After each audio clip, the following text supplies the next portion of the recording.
Hey, welcome to Creative Block. We're your hosts, Fee. And Sean, not alone anymore, aka Lord Spew. We talk shop with other creatives in animation and comics about things like finding your artistic path or the process of creating and making art while we doodle together on Magma. We ask people on our social medias if they had specific topics they wanted us to discuss, as well as some drawing prompts. If you haven't yet, check out our Patreon and subscribe to our channel. Today we have with us Kennedy Freeman, aka Kenzie. Welcome to the podcast. Hi, thanks for having me. Thank you so much for coming on the pod. What you do is so cool. You're Anime. That's what our fans are going to be saying. They're going to be drooling. They're going to say, "Oh, I drew Naruto every day in high school, and you have my dream job right now." And they're rubbing their hands together. They're listening with ears wide open. Oh no. Everything you say is very important right now. You're going to crush their dreams, or you're going to make their dreams come true. Oh, honestly, I'm about to pull a SpongeBob and say, "Write that down, Patrick. Write that down." Damn. Well, I feel like we can skip around a little bit. I'd love to, like, we just talked about the anime thing. How did you start? How did you work in anime? Do you live in the US? Yeah, I'm in New York, so What? it was really weird. I don't know, it was really weird. I just said one day I want to work in anime, and then started asking people, how do I work in anime? And then I wound up meeting Will Fang, which was one of the people that helped. Yeah, like I'm pretty sure you guys know who he is, but Yeah, I love Will Fang. yeah, he's amazing. He wound up helping me to kind of figure out how to network with people who work in anime. Wound up working at a studio for a bit, and then just branched out, and then boom, started working in anime in what, 2023, end of 2023. Wow. How long was that after like graduating or like after school? I graduated in 2022, so Whoa, so about a year fast. later. Yeah, it Wow. was definitely a weird turn of events, that COVID time frame.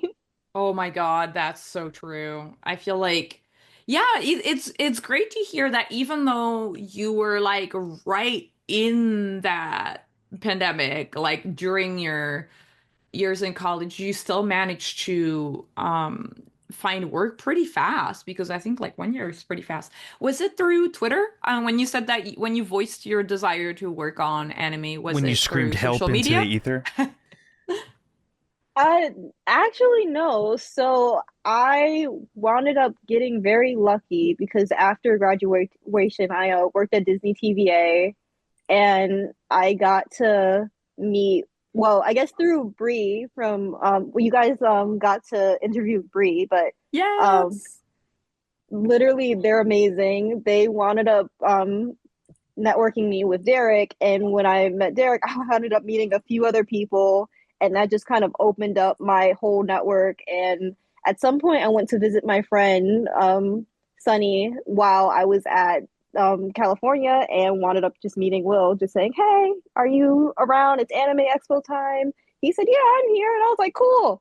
I want to learn about anime." And then that's when one of my mentors was like, "Yeah, I'm friends with Will. You should talk with them and see what happens." And I was like, "Cool, cool, cool, cool." And life just escalated from there. That is so cool. I love that. It's so Brie is so awesome for that, for like putting people together, the network and stuff. Like, what a what a great story. And are you talking about Derek Malik Johnson? Yes. So Derek has been one of my biggest friends, or like greatest friends, that I've had in the past 2 years, 3 years now. Honestly, him, Bree, Basil, Sunny, Lee, they've helped me tremendously these past few years when it's come to just trying to find my footing and working in both animation and anime. And I don't think I would have been able to do it without them. So shout out to all of them. Shout out to, oh my gosh, that's so great. For people listening, Derek, episode 199 on Creative Block, Lee Crate, episode 41, and episode 203. It's so, yeah, that is so cool that you got to meet everybody so fast. What did you do in animation, in Western animation? In Western, I guess it's good to say that I started while I was at SCAD. I wound up getting an intern at DreamWorks. Um, well, internship at DreamWorks. So I did a bit of work with them during Fright Crew uh, episode 1 and 2, which was pretty nice. And after that, I wound up moving to Disney for a bit. I then did the mentorship program with Netflix. While I was at Disney, I interned, but I got to work on 2 shows as both a prop and storyboard artist. So Whoa. that was an interesting time. I worked on Monsters at Work season 2 and then Alice's Wonderland Bakery for season 2. So what was the process of getting these internships like? Because even for some people, even getting the internship is daunting. Did you just see ads and then you applied for it? Was it through your school? So funny enough, around my senior year, I was a bit tired of applying for internships. I genuinely was like, I'm not going to get one. It's everyone's applying. They're literally the hardest things you can get. I genuinely was tired. And then again, COVID happened. So at that point, I was like, I think I'm gonna just finish my senior year and call it a day. And that's when my friend Sunny was like, "Hey, so I think you should try one more time." I was like, I don't think I want to." Yeah, yeah, Yo, shout out to that relatable. friend though. Like, Yeah. right? It's that friend that gets you to push one more time and then it works.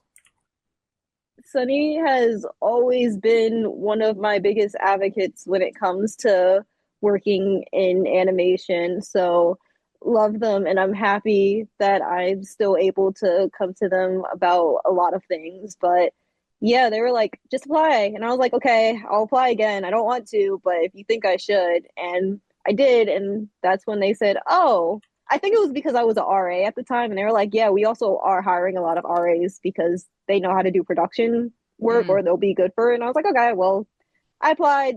They liked it. I said, cool, great. And then I had the choice of figuring out afterwards when it was time for me to graduate, hey, Kennedy, so do you want to come back to DreamWorks or do you want to come back to, or do you want to go to Nickelodeon or do you want to go to Disney? I got all of those offers and I was like, I don't. Whoa. Whoa. That's cool. That's That's crazy. gotta feel good. Yeah. It Overwhelming was too, right? it was a fun experience, but literally the day that I had to figure out what I wanted to do, I had to run back to New Jersey because my cousin wound up getting hit by a car. And Oh. so it was all over the news. It was kind of insane. I was like, oh wow. And so as I'm like in the hospital room with them, I get a phone call from Disney and they're like, hey, so like do you wanna join Disney TVA? And I was like, I'm in the hospital. I mean, I'll give you an answer later, but I mean You're that's like in the really cool. hospital. You're in the hospital in this gruesome moment, like beaming, like you're like smiling so hard, and everyone's like, "Ah." You're like, they want me.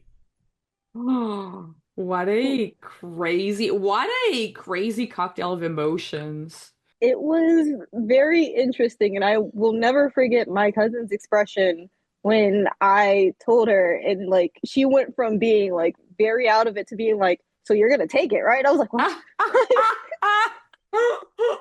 Like she's like locked in. Aren't you like in pain? And she's like, yeah, but are you gonna take it? And I was like, oh, okay. Wow. That's funny. Holy moly, what a story.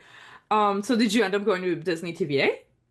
Yeah, because it was the only one that was gonna let me do art, and it did Hmm. suck because I really wanted to go back to DreamWorks and be with my team, but they understood. Once I told them what was going on, they were like, "Yeah, we know you want to do art, so have fun, What was live that? your What was dreams." And that I was like, job "Cool." offer from them? It was to return for Fright Crew, so It was production still, so it was Okay. just me being an intern as a production artist. So, they wanted me back. I wanted to be back. I actually requested before knowing that I was going to get all of those offers if I could come back, and they said, "Yeah, you can." And I was like, "Oh, okay, thank you." Oh, that's nice.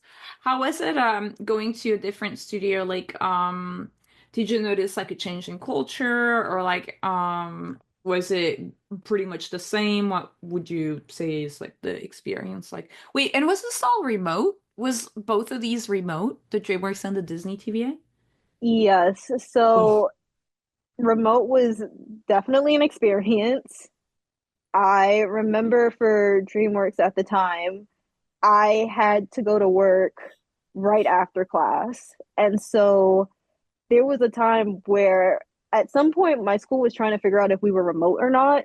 And it was a hybrid class, but my professor was like, Kennedy, you have to start coming into class now. And I was like, I have to work right after. They were like, it's okay. You just gotta work and then you have to go to class and then you gotta work. And I was like, so I gotta run home. They were like, yep, have fun with that. And I said, thank you. So I'll never forget the day I had to go in for a meeting right after class.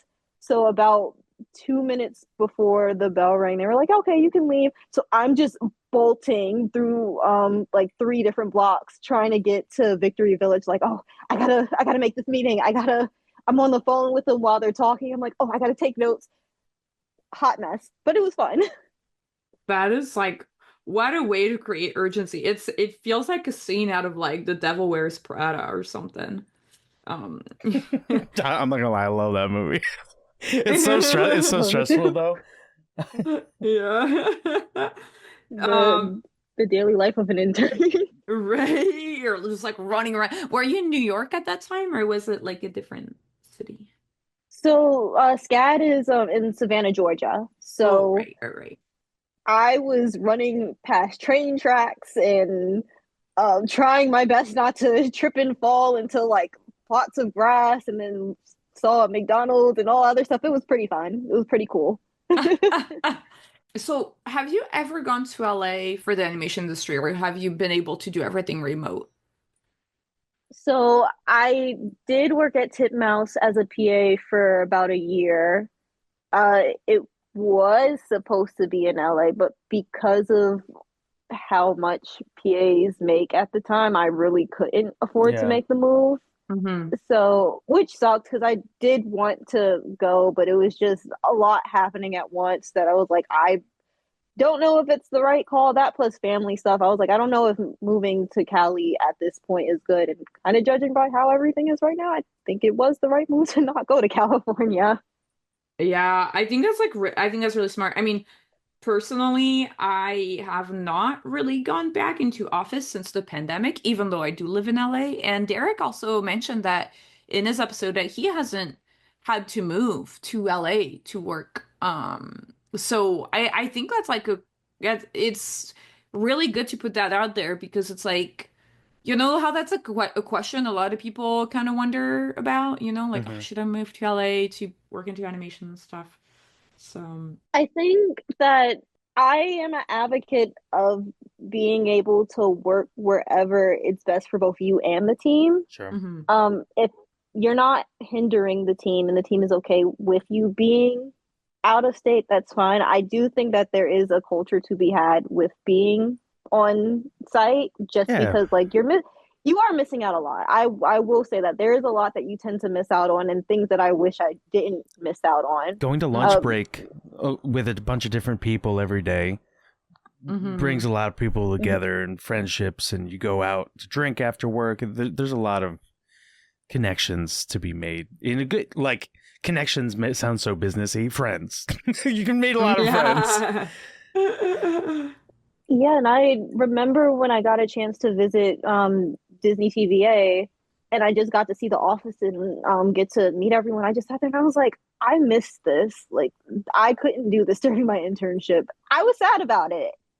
Yeah. Mm. Yeah. Yeah, that's so true. Yeah, it's interesting because it's kind of like the experience of like what people would have when they were freelancers from like Europe or whatever. Like that was more of an experience that was common to workers from outside the States, what you're describing, but now it is kind of an experience you can have as an American, just that like you're on a different time zone. Yeah. And luckily, like, Titmouse did have a New York office, Yeah. so it wasn't like I was completely isolated. But again, like everyone was in California, so it wasn't really much to be had with Mhm. being in the New York one if everyone was there. Did you move to New York for Titmouse? No, actually, I'm from Harlem. Oh, you are. Oh my Word. God. So yeah, you moved back after college, right? Yeah, and it's I actually am happy that I have been near family because everyone that I know at least is either in New York, New Jersey, or South Carolina. So we're just all down this strip. Nice. That's awesome. I wanted to ask you also about that you have a studio, right? You created a studio? Yes, so I run an indie animation studio that now kind of functions as a pseudo outsourced studio for anime companies called Love Letter Studios. Wow. So that's been a very interesting ride. Sorry. Yeah, that's so tell us a little bit about that. Like how did you come up with the idea? How was it setting it up? And also what's your studio, how does your studio work? Yes, so essentially what happened was, again, thank Brie, but I was watching the indie animation pitch night about 2 or 3 years ago, and I sat there and I was like, "Ooh, um, these pitches are pretty cool." And I saw Bree's pitch, and I was like, "I think I might want to pitch a story too." And Bree was like, "Go for it." And I was like, "Cool, cool, cool." So I wanted to make sure that my project had it's like everything was down packed with it. So any copyrights and stuff, it could just go under a studio. I'd be set. I didn't have to worry about it. And when I did that, I wound up just working on this project. A few of my friends popped in and said, "Yeah, we'll help you." And I was like, "Oh, okay." Didn't expect to get a bunch of people to want to help, but wound up showing it on TikTok. It started blowing up. I met one of my VA friends, Waves Joestar, and he was like, "Hey, do you need voice actors?" I was like, okay. I didn't prep this for voice It sounds actors, like but there's a lot of sure. like, okay, like going on in this. Go with the flow a lot of times, and it's very much just the vibe at this point. I think that's the 25-year-old vibe. It is so I love that you have such a strong network that whenever you want to do something, not only are they supportive, but they also know who you can talk to make these things happen. When you said that you released something on TikTok, what was it exactly? So one of the videos that actually blew up was this animation I did for Owl House. Hmm. I remember the episode was supposed to come out for the series finale the day before, and I sat there and I said, I want to take a wild guess if this is what's gonna happen, right? Oh my God, that's so smart, actually. Yeah. It worked. The problem is it worked too well because people sat there and said, "Well, she worked at Disney TVA," and I was like, Oh, "I you did leaked not it! leak You anything." leaked it! No I was, way. I was like, "No, wait, please, guys." That is such a blessing and a curse. Did you get into any kind of trouble for that? Because like that was you guessed right, I'm guessing, right? Right. So luckily, I didn't get in trouble. Funny enough, I did have a meeting with Dana while I was at Disney TVA. So I was just like, hopefully, no one there is kind of like, I wonder. But like, obviously, I didn't think they were going to do that because I was an intern working on a completely different show. At Hmm. most, it was just me being like, I can see this happening. This is a series finale. They'd probably go there. Hmm. And they did go there, and it just wound up like trending. It was the number one trending post on Tumblr at the time for Oh about my 2 or 3 god. days, and I didn't know what to do. That is so funny. But also, like, because if I'm remembering it correctly, this animation is really polished. How long did you spend on it? It took me one day. One day? Hold on. I want to just for Is it anybody. your top to pin? Is it your top pinned post on Kenzie Art? Might be actually. I had it on Twitter and then I pulled it down for the one that I drew for my character, so it could be, but you can probably find it on Tumblr. Oh. Trying to I'm I trying can to see if I can find look for it. it. Yeah, for and because I want to kind of like shout it out also because from what I remember looking at it looked really like really Legit. good. Yeah, like I To, believe it, I think it is pinned on TikTok actually. I think it is pinned on TikTok. Let me, yeah. oh yeah. can I just say though, like it's always the ones that we don't expect that pop off on social media. Like it's always something you did in like one day that you like. It's like in between some project that like end up popping off, and you're like, wait, what did I do on this one? Why did this one pop off? Yeah, and I just sat there like, guys, I pray you don't think I'm gonna keep doing these. I was like, I just wanted to draw this one No, you're an angsty Owl thing, and that House. is it. You're an Owl House animator now. That's happened to me recently with some Pokemon animation that I did, and people are just like, no. They comment on every post. They're like, no, you do Pokemon now, like or else, you know. I get that. Don't worry, I understand that completely.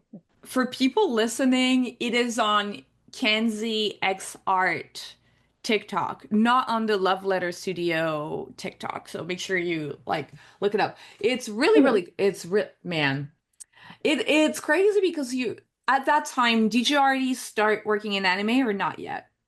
No, this was just one of my ways of saying I want to practice doing Genga. And I was talking to Mm. Basil at this point, and my friend Basil was like, "Hey, Kennedy, so if you want to do anime, you gotta do Genga and stuff." And I was like, "Oh, cool!" So I'm sitting there, I'm getting ready to like do my Genga. I'm like, "Oh my gosh, is my Genga good?"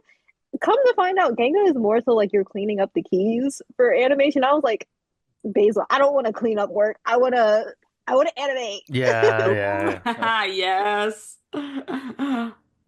Oh my gosh. Yeah, because that animation that we're talking about, the Owl House animation, it's got all of the Like the shadows and stuff, different yeah, shadows, line colors and everything. So highlights. it Yeah. looks really profesh. Well, can you talk about sort of at least some of the anime pipeline as you interact with it? I guess while we're talking about Ganga, like, what are the steps that you interact with as you understand them? Like, what do they give you? What do you give them back? That kind of thing. So, in terms of working in anime, I guess a good starting point is to tell you where that journey began. Hmm. Nice. It was a so interestingly enough, I did the pipeline the way, as far as I was told, you're supposed to start in anime compared to everyone else that might be working in the US. Uh, that being, I actually started doing cleanup first, which was by complete chance because the studio owner that I did the work for was just looking for artists for this pseudo Japanese slash French film called Big. Uh, but I was like, I can do it. I have time. It's like, cool, great. So here's this shot. You gotta clean it up, you gotta color it, and then it's due in 7 hours. I said, oh. Damn, that's running the gauntlet. That's a training grounds. It was so weird to me because I was like, I mean, I can do it. I was like, this is my first job. Let me just take it on Did because like how am I gonna break in at this point if I don't at Mhm. least do yeah. this? How So are you emotionally getting that? Did you scream? Did you cry? Did you have a panic attack? Did you hyperventilate, or were you just like, all right, and you rolled up your sleeves? so I definitely said all right, but there were tears in my eyes because Okay, nice, nice, classic. file and I just looked at it and I said, "There's no way you gave me this file where this is just roughs." I was like, I cannot. I was like, "You want me to tie this down? It's not just cleaning the lines and coloring it. I have to tie this shot down." Yeah, you have to put it on model. Wow. So is that what you mean? Just for people that might understand the term tied down, you are taking roughs and you're putting them on model to the character and stuff too. Yes. So it's a slightly different beast in anime depending on what show you work on. Hmm. Sometimes you're blessed with like a really good shot. Sometimes you get stick figures, and I'm Yeah, not exaggerating. it probably depends on the animator, right?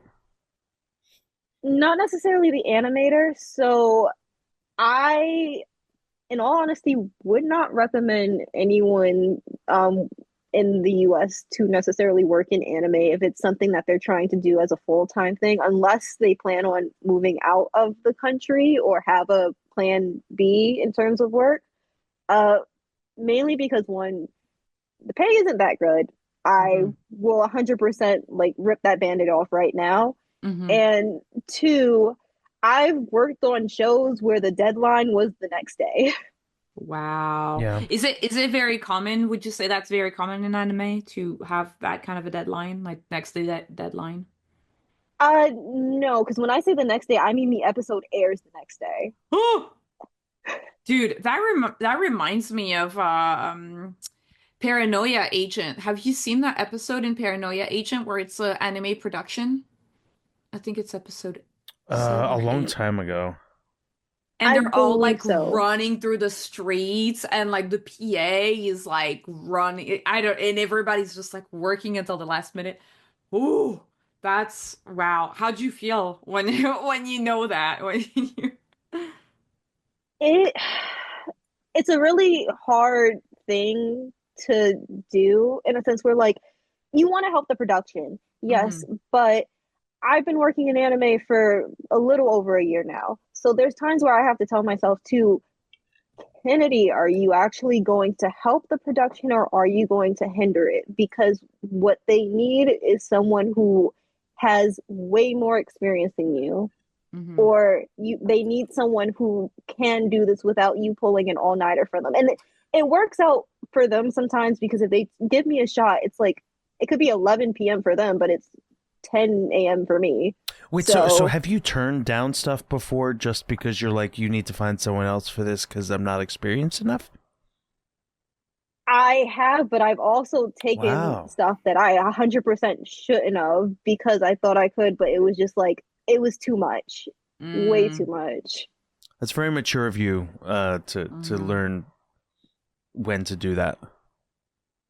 It At the end of the day, we have to remember that like making a show is something that is a team effort, and you don't want to screw over the team.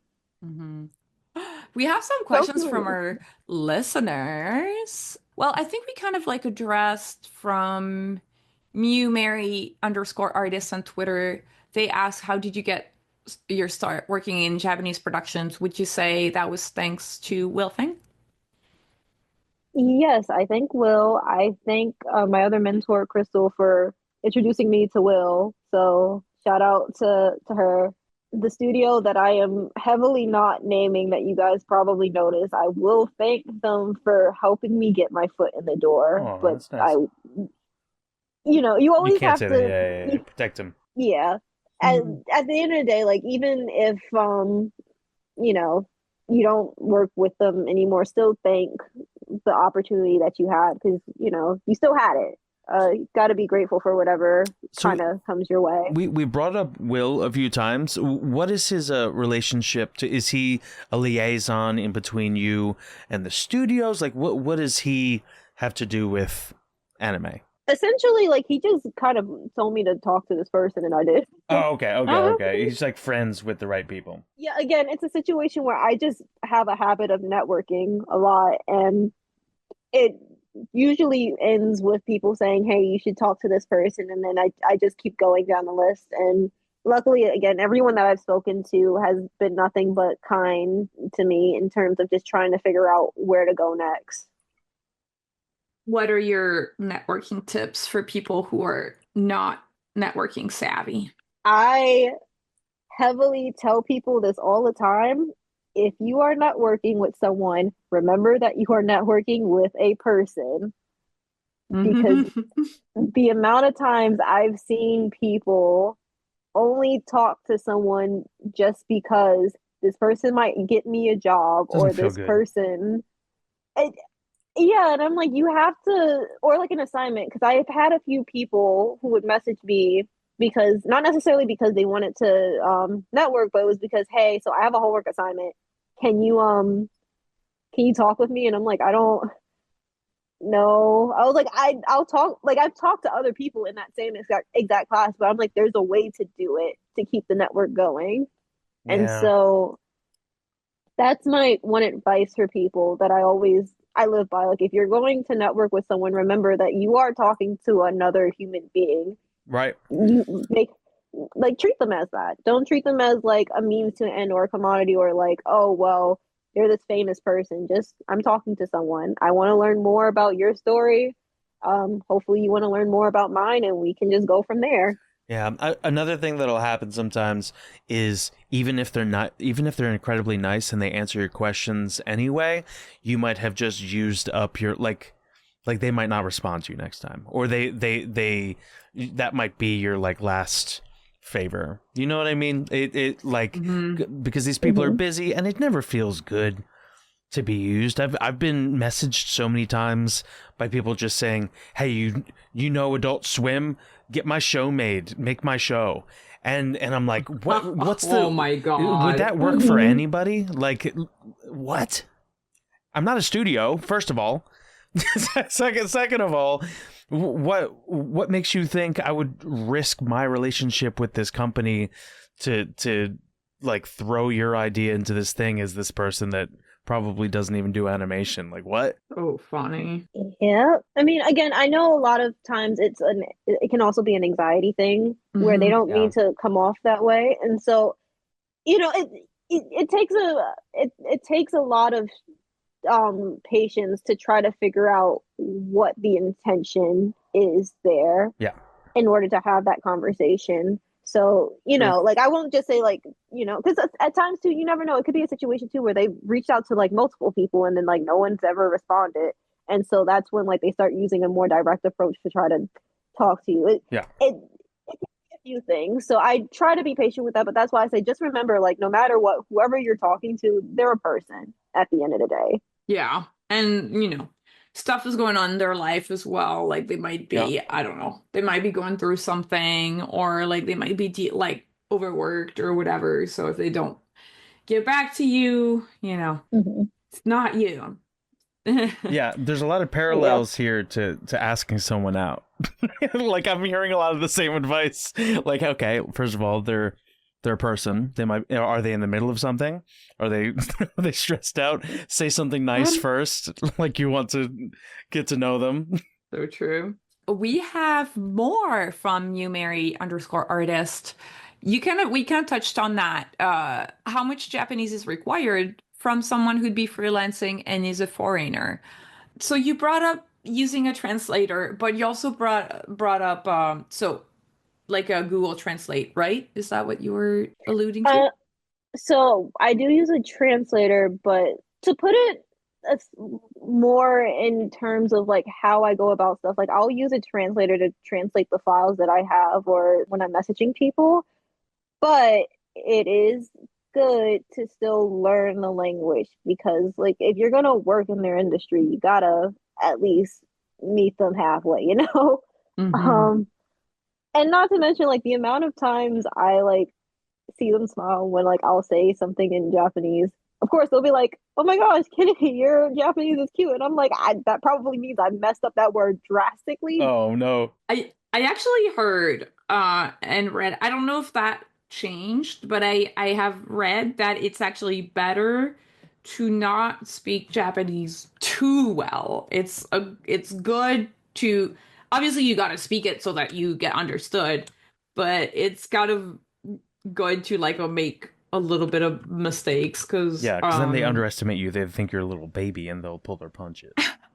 no, but there's also like there's a thing where it's like because there's a lot of pride going with like speaking Japanese and like the culture. So if you show that it's hard for you to learn it, it's kind of a way of showing that you know what I mean? Like it is a hard language to speak. And so, it kind of You got to get sympathy points here. Mhm. They're like, you gotta be like, they have to see like this is very hard for you, and I appreciate that. So long as they know that you genuinely do care and try. And there are a lot of things that I feel foreign animators tend to forget when it comes hmm to working for studios. That not just like language wise, but just when you're doing work for a lot of studios, a lot of times foreign artists do not actually help the studio as much as they could, which Mm. is a slight devastating thing. If you want me to go into more detail in that, I can. It's up to you. But Yeah, sure. I'd I'm love to curious. know. Yeah, I'm curious too. so one thing that I have started to realize is that a lot of times studios will hire a foreign animator from the US or Europe because like, we animate. We love our acting. We love to play around with things. But if there's a retake or you have to go and get your Ganga back, a lot of times foreign artists don't take their files back for a Hmm. retake. Or and like, to be fair, you've already been paid.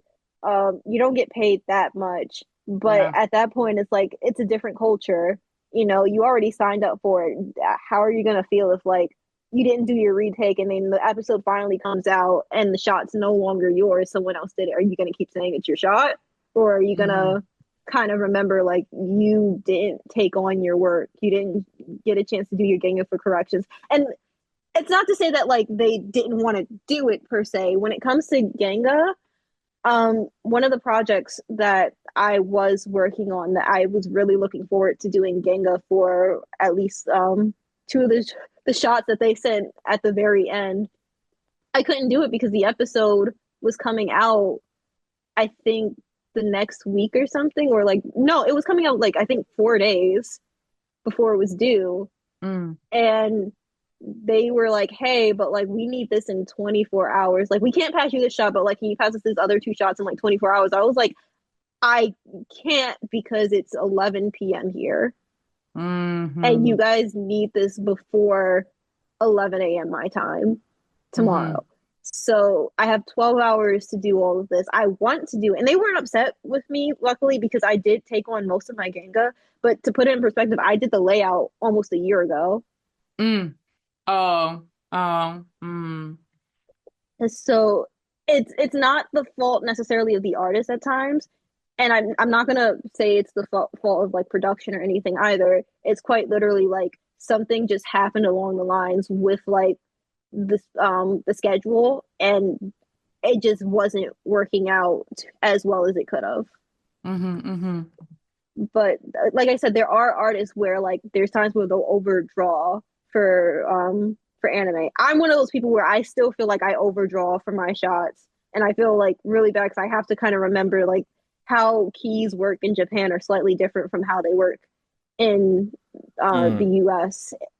And I will never forget when one of the PAs had to tell me, which was like slightly devastating. They were like, yeah, but you animate like a Disney animator. And I just sat there and I was like, you hired me. One, two, yeah, I told you. I went to SCAD.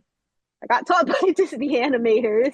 I That's the whole thing with us in keys and stuff. We are literally Disney animators. Can you Uh, explain the difference that you're talking about in between doing it the American way and doing it their way? Is it like a like an over level of key, like you're keying too much? Is it like too exaggerated? Is it like so it could be a mixture of both. So like I said, I'm gonna say a year and a half in with working in anime.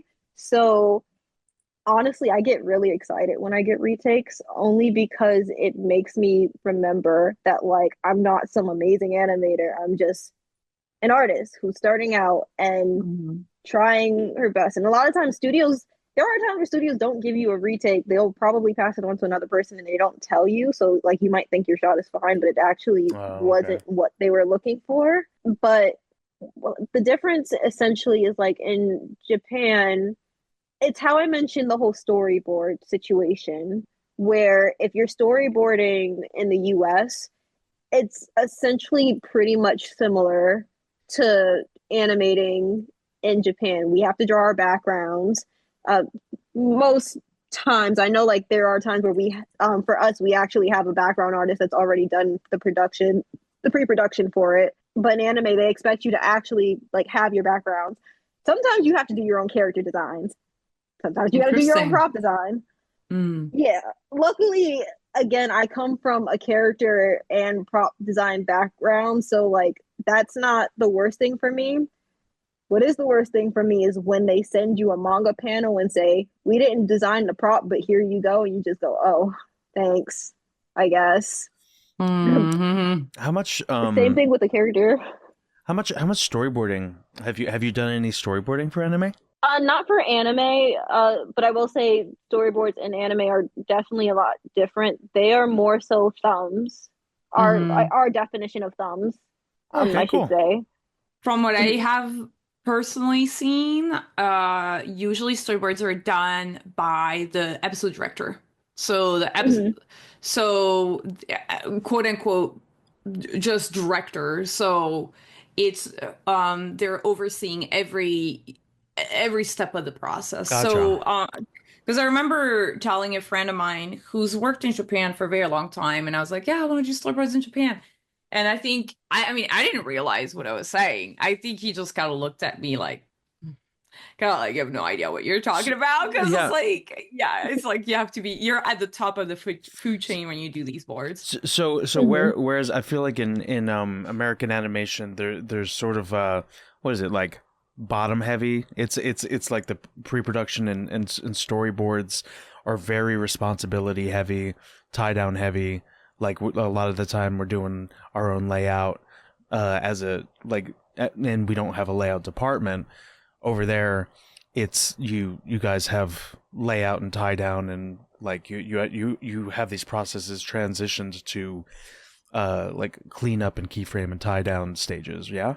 So yes, but how I've been seeing it, and this is again me from like the outside looking in. Sure. Um, for me, how I tend to see it is that like we're kind of just jumping around in steps for anime. So because like if we're doing our storyboards in the US, right? Okay, Mhm. well, we're already plotting out how the backgrounds work so that way we can send it to the animator so that they have a background to work on top of, right? Mm-hmm. And you don't necessarily have to have the cleanest background in a storyboard in the US, but like we still know like okay, well, we just have to send this to the next person. No, in Japan it's pretty much like okay, well, I'm actually going to give you this. This is like us doing the storyboards for the background, but try to make it as neat as possible. So that way, the background artist at that point just has to tie it down in color. So it's essentially like saying you're doing the shot itself, like that whole scene. You're telling them like it's layout. You're telling them what you want to do, but there's a bit of a difference, or like I guess one way I like to look at it is Breadwinners when they were showing the layouts for that for Cartoon Saloon, how they do their Mhm. layouts. It's definitely a different beast in itself because there aren't a lot of priorities that you have to take in a European sense when you're doing layout like that compared to what you're doing in Japanese animation. Just to clarify, Breadwinner was are you talking about the feature film or are you talking about the Nickelodeon TV show? The feature film. Okay. Just for the audience. Mhm. Sorry, I feel like I stalked you while you were explaining a longer thing. No, no, you're fine. I was like trying to fully like remember. I was like, where was I? But yeah, no, it's a bit of a different beast in itself because I feel like our pre-production, we make sure things are as tied down and put together as we want it to be. Whereas in anime, it's like animation is pre-production there in my eyes, which is you know, a very interesting way to go about a lot of stuff. They'll give you a general sense of what a background would look like for a setting, but it's now your job to fill in the blanks Mm-hmm. rather than just, you know, I have this person who already drew the background for me, so I don't have to fill in the blank. It's like, no, you have to fill in the blanks. Yeah, it's just really there's a moving around of responsibilities, and and it seems like there's more like there's a communication in between people, like rather than like one person doing the whole thing. There's like it's like spread out and moved around a little bit. But I think it's interesting hearing how that works, because a lot of American animation is set up to basically like, hey, we're doing these boards and then we're going to ship these off, and we're trying to make it so we barely have to have a conversation. It's just like, hey, like if like on like primetime shows, the amount of tie down and layout that the board artists do, and including almost like finished line art backgrounds practically, like it's basically like, hey, we're shipping this off, and like it's like needs to be just intuitive just to start animation immediately from it, versus what you're doing sounds like a process that has different steps by different people, and there's tie down, and there's the storyboard. The storyboards are rougher at the beginning, and it's interesting seeing how that stuff is spread out a little bit. Yeah, and I believe that in a lot of Asian countries, there's a bit more trust in the animators Yeah. to kind of get what the director wants out. I feel like that's where a lot of American or European artists may struggle a bit, i.e., me as well, where it's like if it's a situation where you don't have a 3D background, right? And a lot of studios are starting to implement 3D layouts just because they are realizing like a lot of the overseas animators are just either we don't have as much time as they would like to draw all of this out, or like we are just struggling with what they want from the boards. And that's just because like how we think about storyboards in the US obviously is different from how you think about it in Japan. Like I said, in Japan, they're like thumbnails, but in the US, if you see this character drawn in this specific way on this specific plane, you're taking that board, you're putting it in the file, you're drawing exactly on top of that. Sure. Calling it a day. That's very interesting. I want to keep going through some of the, because we have a lot of really great questions for this episode. Hank.humble asks, when creating leadership roles, how do you delegate your team's unique skills? That's an interesting one. So, as mentioned, there was a project that I originally wasn't going to take on that I wanted to do for one of my friends. Obviously, I can't say the project until the episode comes out, but it is a very big project. But we had a situation where we had to animate a very intense transformation scene. And so, with that in mind, we had 5 animators, 14 shots, 2 weeks. Okay, what are we going to do? Hey guys, who can do effects? Not everyone can do effects. Okay, so who has the strongest posing? Who has the strongest sense of perspective? Who has this, that, and a third? So at that point, it's now a situation where you're like, you have to know your team, you have to know what their strengths and weaknesses are, but also you just have to talk to them too and see if that is something they want to do, because like you also don't want to give them something that they're not going to be the happiest with. And you can let them let them explain like, oh, this is why I don't want to do this, or this is why I feel this might not be the best for that. Obviously, it's not going to always work the way that we want it to. Again, going to like myself included, but it's just a situation of you have to know your team mates. You have to know what they're able to accomplish. Don't give them something that's going to stress them out. You can challenge them. Yeah, they want the challenge. Cool. But make sure at the end of the day that like, you know, this is a job. This is a job that we're not getting paid a lot for. Don't have anyone stress out over it if you can help it. Is there a director's mistake that you've learned from, and what did you learn? How did you start doing it differently afterwards? Not necessarily a director. So, like I said, freelance for a lot of studios, both with my studio or with other studios. And so back to that project where I just messed up completely on because of like the whole, I had 8 hours to essentially draw, I think, 25 frames of a very intense shot. And I messed it up. I wasn't happy with it because I like it was an anime that I liked and it was something where I was like, "Oh yeah, I can do this. I couldn't do it." But that's when I started to realize like, "Hey, this is when I have to know as a studio owner if the person can actually handle it or not." Because I'm pretty sure the person that I was working with, which again, really nice. I like everyone that I've worked with has been really nice. It's just the nature of the beast of people being stressed out was probably like, "Hey, I'm just really sick. Can you take this on? I like trust that you can do it." But I was new at it, and I think there was too much faith in it rather than trying to pass it on to someone who has a lot more experience and Mm. can handle a tighter deadline. Mm-hmm. So it's just a matter of like when you're working on these anime projects, you have to really sit there and think, can I actually do this? I know this shot would look boss on my portfolio, but will it mess up the team if I try to do this and I cannot? Hmm. Got you. I think that's a great story. And I think that's the best way to learn. Sometimes it's just to like, you try and it doesn't work out the way you hoped and then, you learn from that. On Patreon, Kitty Fries asks, if you had to dedicate the rest of your life to one industry, Western animation or anime production, which one would you choose? Anime, hands down. Okay.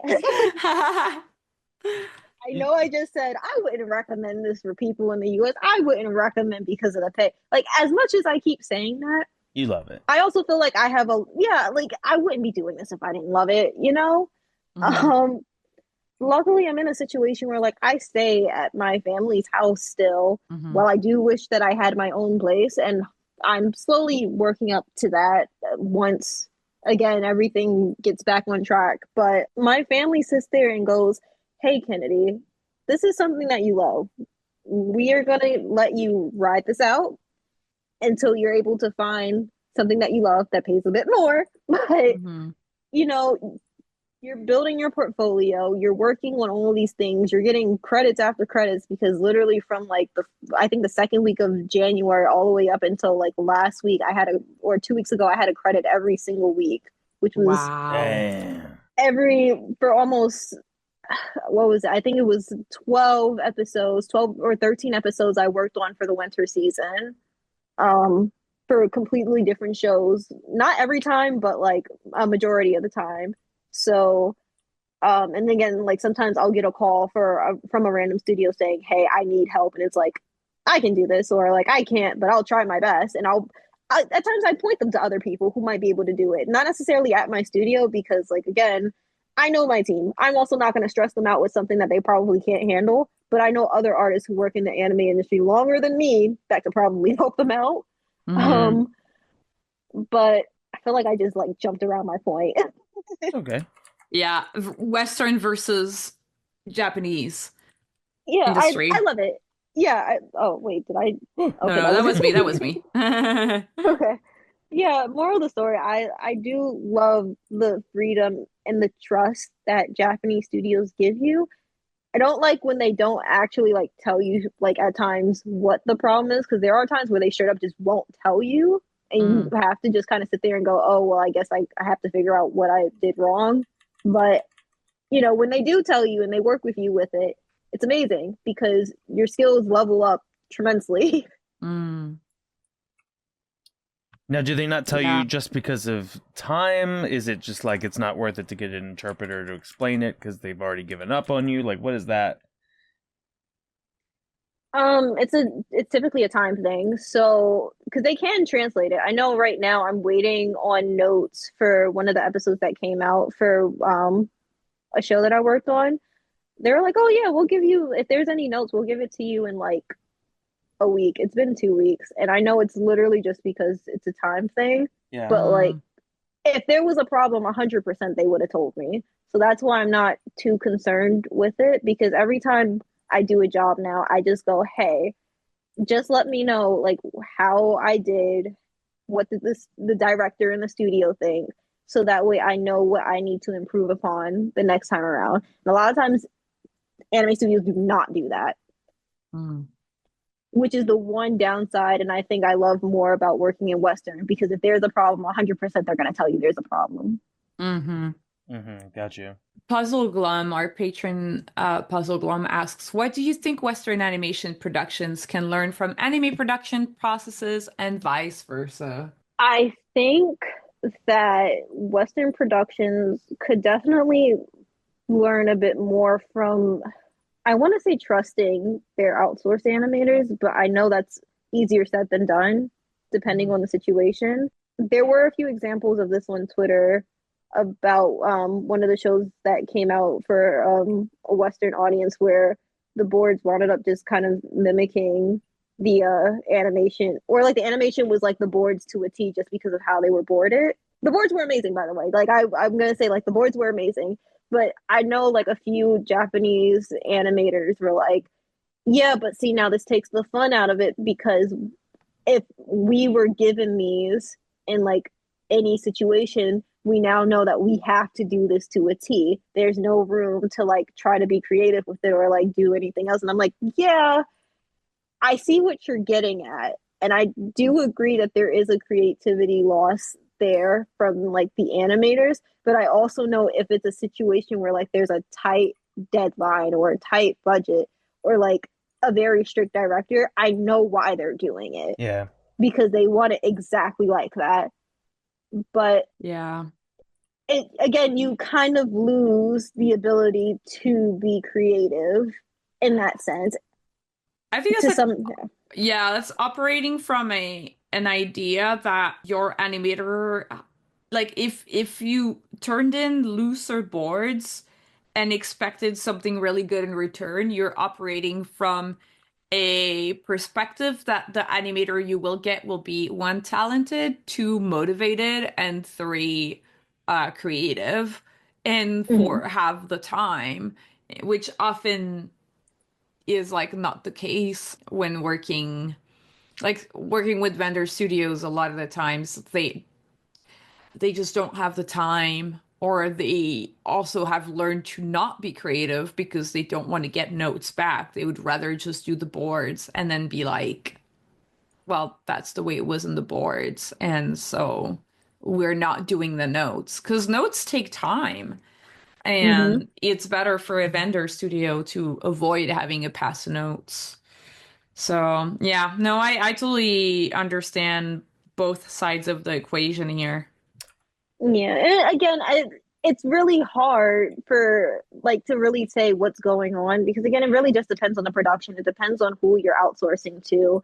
Hmm. Uh, if you're outsourcing to like a specific animator, like, yeah, of course you'll most likely have a bit more creative freedom because they know who they're outsourcing to. Whereas if you're outsourcing to a studio, well, now it's kind of like, well, I don't fully know which artist I'm gonna get. It's literally like you said, like I could be getting. Yeah. That's assuming like the artist I'm gonna get is gonna be like an absolute madman, or Hmm. just I need to do the bare minimum because I have 50 other shots and I cannot. Yeah. Yeah, exactly. Yeah. Like, is this person going to make this motion really creative and take liberties with it? Or are they going to do exactly the straightforward motion of the boards? Or if the shot it needs to be funny, are they going to put like a funny gag there? There's a lot of, I mean, it's so much about communication and the breakdowns of communication. And it's one of the biggest problems with outsourcing animation and working with people that are in the studio with you, because like it's it's nice to be able to know who you'd be able to give a shot to.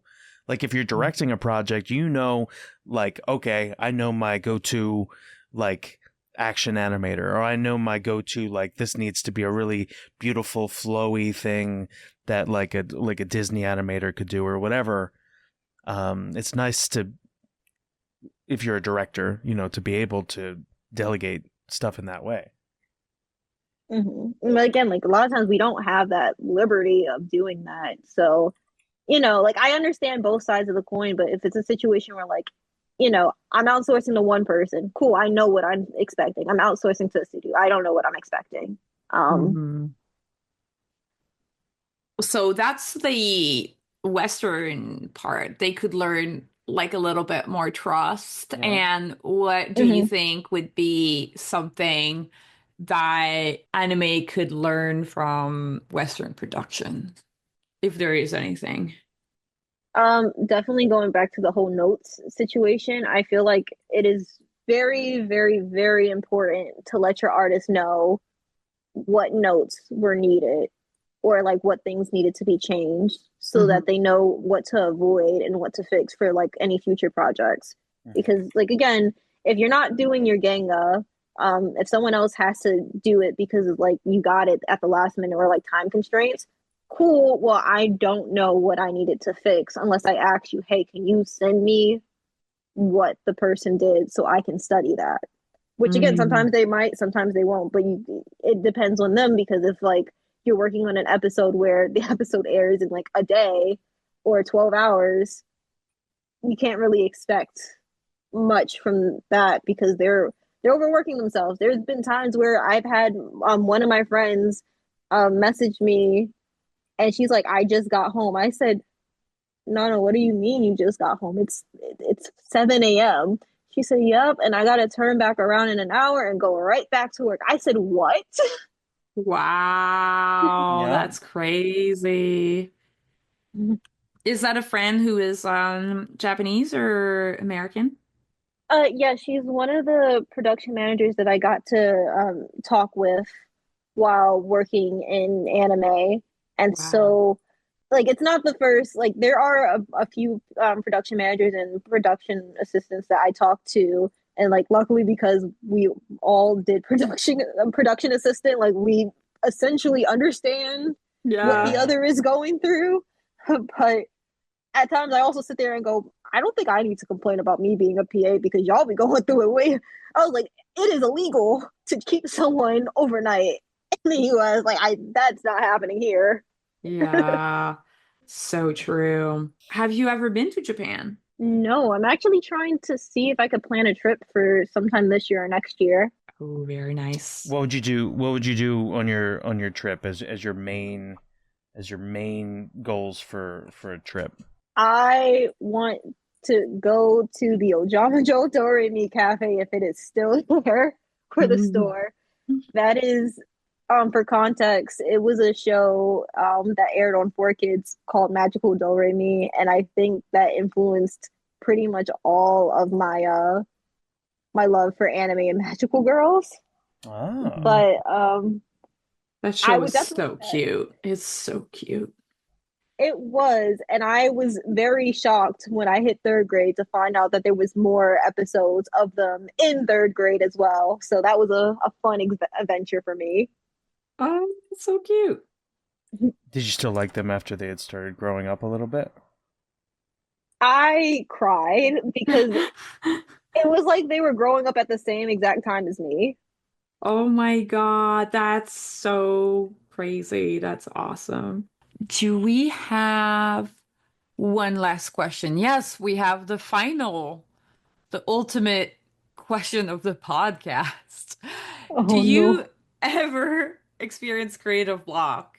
And if you do, how do you deal with it? Creative block is something I deal with on a weekly basis. Weekly. Weekly. We love to see it. It's definitely not a fun experience, but I if I can't draw at the current moment, will play video games, act like I'm playing the drums, or play my piano and go from there. Now act Oh, like you're that's playing the drums. What does that mean? So I used to play the drums. I cannot play it in my apartment because it's too loud. So I'll sometimes just get my drumsticks and just start banging on something until I can think of like something creative. And Banging then on yeah, or I'll listen to music. drums. Music's also an option. That's a less creative notion to go by. I think that's so cool because I don't think we've had anyone talk about drums or like playing music as a way to kind of like overcome it. Drums is It's also like a good way to kind of like get your body moving, you know. It's while you can still like think and stuff. yeah, I like to make beats, and that's something that I grew up with. My family had me essentially do figure skating, tap, ballet, African, jazz, drums, choir, and tennis growing Jesus, up. you were busy. Wait, all at the same time? I guess you were already prepped for like busy schedules from a very early age. So what's interesting about that whole situation was after doing all that stuff, I just go to my mom and said, "Yeah, so I want to animate," and she just kind of goes like, Damn "That's what you got out of all of this?" it. It That's does funny. make sense though. I feel like anything that's like musical that preps you for animation so well because animation is so much about timing and dancing too. I mean, I guess dancing, I mean, I'm figure skating I kind of put in the dancing category because it's a lot about like physicality and your body and um I don't know. Are You know what? I think are you an only child, or do you have siblings? I'm an only child, and like, There we I go. guess the fun thing too about like the whole figure skating thing is like that's how I got one of my anime jobs. Um, really. Oh, Yuri on Ice. Oh, you can't say. No, delete. well, it wasn't Yuri on Ice, but like I can like I'll be like hint hint nudge nudge because the two of the episodes are out. That's my other hint hint nudge nudge. Oh shit. Okay. But yeah, if anyone wants to check out The Medalist on Disney Plus, Oh um, shit. Congrats. Well, I asked that because um it's something that also happened with me. I'm not an only child, but what I've noticed is a lot of the time parents will sign their first kid up for a billion classes, and then like they're like fuck it for the rest for the other two siblings or the other siblings. My brothers didn't really get signed up for a billion classes, but I was like, they were like, you're gonna we signed you up for like how to play marbles. Like, so I went through a marbles class and went to marbles tournaments, or like yeah, That's so just like funny. summer art programs or piano, clarinet, saxophone, whatever. And so I guess I relate, but also I see a pattern a little bit, you know. it's definitely an interesting thing. I might ask my mom about this actually later, but you know what? She was the fourth child, so that's probably why too. That's so Exactly cute. what you just said. Well, she probably wished that she had those things, you know. It makes Hmm. sense. But Yeah. I feel like doing all those things young. I feel like it's less about learning those things and preparing your kid to be excited about learning new things. Like it gets you used to learning and exploring a bunch of new hobbies, and creates like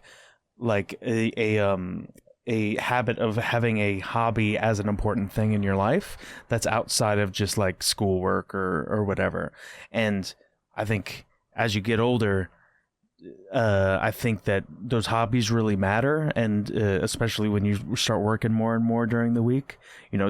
And so it's cool that you've kept up some of these hobbies. You've kept up, like, okay, you want to make beats, you want to drum, you want to, whatever. Hmm. Is there anything you want to plug? Shoot, I keep mentioning, I guess, Bree and Derek, so I guess let's plug their podcast episodes in there too. I think you did an episode with Lee Lucretia, right? Mm-hmm. So I'll shout them out again. Derek episode 199, Bree episode 204, and I think and Lee Cree 41 for Lee Cree. You've been quick on the draw on these episode shout outs, V. Well, I did shout them out at the beginning of this episode. No, I'm just saying I've been impressed with how many episodes, how many episodes you've shouted out this episode, and how quickly you're finding what number the episodes are. Just impressed. When you do something enough, you get a little bit better at it. And that's a lesson about hobbies. And it was good that V's parents signed V up for shouting out episode classes and citing sources classes. And Writing services classes. when they were young. Kennedy, it was a pleasure having you on the podcast. So, so fun. What an amazing journey and what a great story. Thank you for having me. And sorry for my constant stuttering and giggling, but yeah. You're fine. You sounded great. Yeah, thanks for being our guest and sharing your story. Hopefully it helps anyone working in anime or wanting to. How can people support you? And is there anything that you'd like people to look out for in the future from you? Yes, you can follow me on my TikTok. We might not have TikTok in a few days. You can follow me on Twitter, Instagram, Blue Sky, um, YouTube, or you can follow my studio, Luv Letter Studios, on YouTube, Instagram, and just be on the lookout for Towards Galaxy's End's Proof of Concept, which is coming out with a bunch of really insane and cool surprises next month. So hopefully that makes everyone's day. So cool. I'm so excited to see it. The couple of shots that you already have put out are amazing. Man, the production value is so high. Literally, shout out to Kat, L, Ashley. Oh my gosh, there's a whole team. Shout out to everyone. Hi guys, because they're amazing. Would not be able to do all of this without them and their like ability to deal with me and my insane notes. But yeah, we're one thing I always tell us is let's make an anime, and then we all just get hyped about it. Hey. So I also want to shout out our listeners. Follow us on social media at CRTV Block, where we ask for drawing prompts and questions to ask our guests. Who knows? Maybe a huge guest, your favorite hero, will end up drawing your prompts. That's so exciting. Please go support us and contribute, and we love it. Huge thanks to our editor Clements for editing the podcast, Marco for helping us produce the show, and Abuka for creating the short clips we've been putting online. If you love our show, you can support us on Patreon. This is 100% indie podcast that is completely funded by me. And if you would love to see the show keep going, please swing by our Patreon. We now release extra bits of the episodes for patrons only, and we have a Discord community. You can also support the podcast by commenting, liking, subscribing, sharing it with all of your friends. Click the link in the description of this episode to follow Kennedy on all of her socials and her studio, Luv Letter Studio, and to find our Patreon. I've been your host, V. And I was Sean, aka Lord Spew. Keep being creative, and we'll see you next week. Bye.